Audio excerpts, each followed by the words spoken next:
c'est qu'il y ait un peu comme un avant Granby puis un après Granby. Donc, que tout le Québec se dise, dorénavant, on va faire les choses autrement.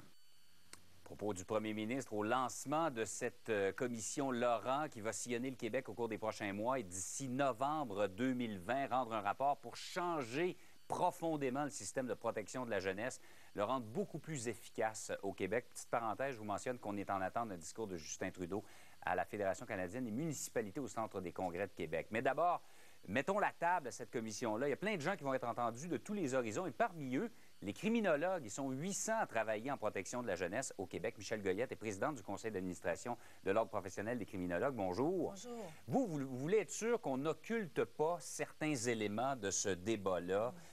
Évidemment, on parle d'abord de l'augmentation de la demande en protection de la jeunesse au Québec. C'est ahurissant. Là. Oui. En fait, les signalements ne cessent pas d'augmenter depuis les dernières années.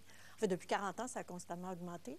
La première question qu'on devrait peut-être se poser, c'est qu'est-ce qui fait que les signalements augmentent à un rythme plus important que la population jeunesse? Est-ce que c'est parce qu'on est plus éveillé et qu'on dénonce plus facilement ou alors s'il y a vraiment un problème de fond? Il y a probablement ça, mais il n'y a probablement pas que ça. Et donc, est-ce que les services de première ligne, est-ce que la prévention donne les résultats escomptés? C'est la première question à se poser.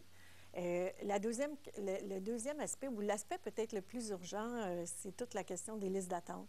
En contexte de listes d'attente en protection de la jeunesse, ça veut dire une gestion de risque assez insoutenable au niveau où sont les listes d'attente à l'heure actuelle.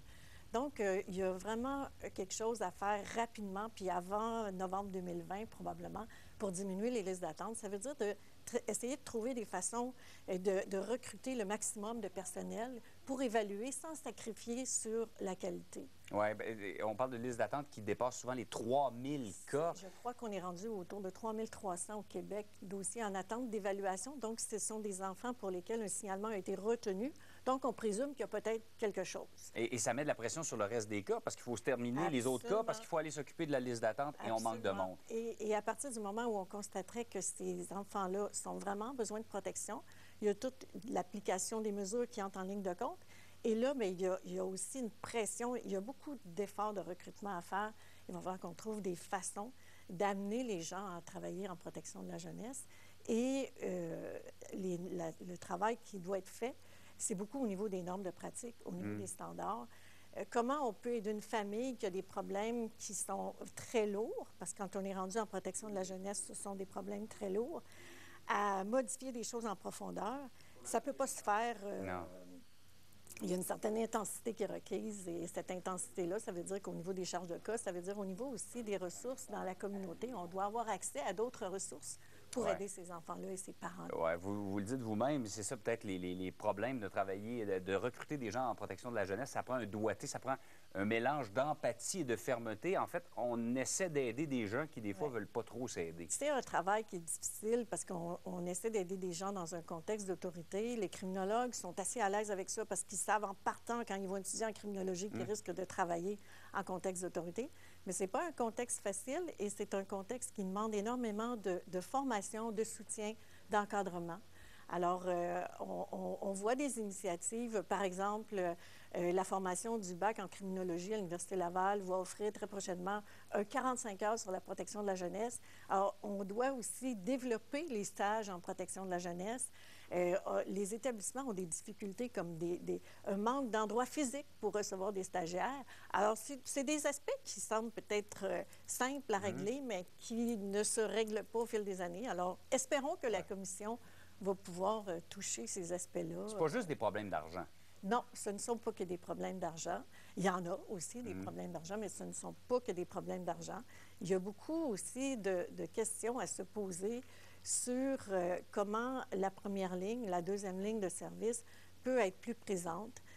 Les intervenants à la protection de la jeunesse, tout seuls dans leur bureau, ne peuvent pas changer les situations de ces enfants qui sont déjà au départ assez lourdes, et de ses parents, parce qu'il faut dire aussi que ce sont beaucoup des parents en détresse. Donc, il y a tout un réseau de services, il y a tout un... C'est ça, il ne faut pas mettre tout ça sur les épaules des travailleurs, travailleuses de la DPJ. C'est une responsabilité sociale, système de santé, éducation. C'est vraiment collectivement qu'on va pouvoir régler le problème. Et je voulais juste en terminant qu'on s'arrête un instant. Est-ce qu'il va falloir revoir les fondements de la protection de la jeunesse au Québec, la loi dans laquelle on doit faire, évidemment, les droits de l'enfant, les besoins de l'enfant, mais également le maintien en milieu familial. Dans le cas de Granby, c'est là-dessus que ça accrochait. Bien, vous savez, la loi, elle a été revisée depuis qu'elle existe assez régulièrement. À chaque fois qu'il est survenu des choses, je vais vous donner l'exemple de la situation qui avait été très médiatisée de Shafia. Il y a eu des changements à la loi qui sont venus suite à ça. À chaque fois qu'il y a quelque chose d'important qui se passe, il y a des réflexions qui se font, la loi est changée. Maintenant, à partir du moment où la loi permet ceci et permet cela, comme par exemple la dualité entre l'intérêt des enfants et parfois les droits des parents, on a des moyens pour régler La loi permet ça, mais le problème est peut-être davantage dans l'application de la loi.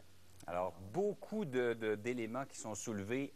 On n'aura pas trop de 18 mois pour faire le tour de tout ça. Si je peux me permettre, en conclusion, nous, comme criminologues, bien, tout d'abord, comme ordre professionnel des criminologues, notre mandat de protection du public nous amène à dire on doit s'impliquer et on est très intéressé à faire valoir les solutions qu'on entrevoit auprès de la Commission. Mme Goyette, merci d'être venue nous en parler ce matin. Merci à vous. Bonne journée. Merci. Bonne journée. À la météo, Stéphanie, ça commence quand même.